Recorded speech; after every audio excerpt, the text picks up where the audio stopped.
মমতা বিজেপির দালাল। মমতার টিকি আরএসএস এর হেডকোয়ার্টারে বাধা রয়েছে। বিজেপির টাকায় তৃণমূল তৈরি হয়েছে। নদিয়ার কৃষ্ণনগরে নির্বাচনী প্রচারে এসে তৃণমূল এবং বিজেপিকে একজোটে আক্রমণ করলেন সিপিআইএম এর নেতা মোহাম্মদ সেলিম। এদিন কৃষ্ণনগর লোকসভা কেন্দ্রের সিপিআইএম মনোনীত জোট প্রার্থী এস সাদির সমর্থনে নির্বাচনী প্রচারে আসেন মোহাম্মদ সেলিম। কৃষ্ণনগর কদমতলা ঘাট থেকে নির্বাচনী প্রচার শুরু করেন। কৃষ্ণনগরের প্রতিটি রাস্তায় মিছিল করেন তারা। এদিন প্রার্থীকে নিয়ে প্রচারে সিপিআইএম এর ও কংগ্রেস কর্মীদের উপস্থিতি ছিল চোখে পড়ার মতো। প্রচার শেষে সাংবাদিকদের মুখোমুখি হন মোহাম্মদ সেলিম। তিনি বলেন, মমতা বন্দ্যোপাধ্যায়ের টিকি বাধা রয়েছে আরএসএস এর হেডকোয়ার্টারে। আসলে মমতা বন্দ্যোপাধ্যায় বিজেপির দালাল। তার কারণ, বিজেপির টাকাতেই এই তৃণমূল দলটা তৈরি হয়েছিল। আমাদের স্পষ্ট বার্তা, আমরা নেতা চাই না, নীতি চাই। মানুষের কাজের স্বার্থে আমরা লড়াই করছি। সেই কারণেই আমরা প্রচার করছি, বিজেপি ও তৃণমূল বিরোধী সবাই একজোট হন। আর এই লড়াইয়ে আমরা যথেষ্ট সাড়া পাচ্ছি গোটা রাজ্য জুড়ে।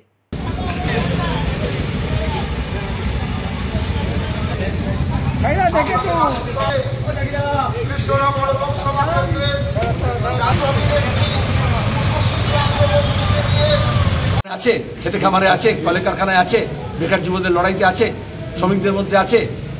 দেখবে বড় বড় গাড়িতে কিছু বড় বড় স্টিকার লাগিয়েছে আর মোদির মুখ দিয়ে প্রচার করছে।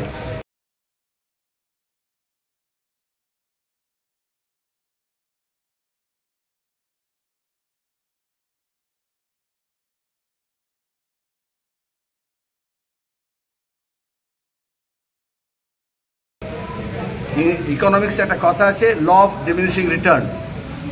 যত বেশি ব্যবহার করবে আস্তে আস্তে সেটা ক্রমহ্রাসমান হবে।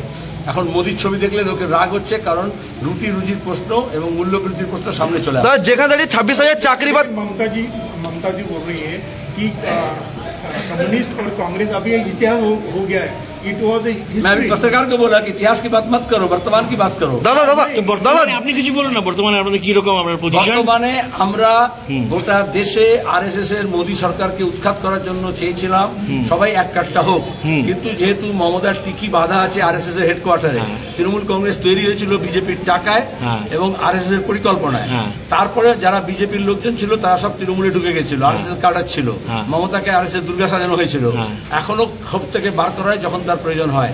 ইন্ডিয়া ব্লক যখন ঐক্যবদ্ধভাবে লড়ছিল তখন মমতাকে দরকার হলো, আরএসএস এর নির্দেশে তিনি ইন্ডিয়া ব্লক থেকে বাইরে বেরিয়ে গেলেন।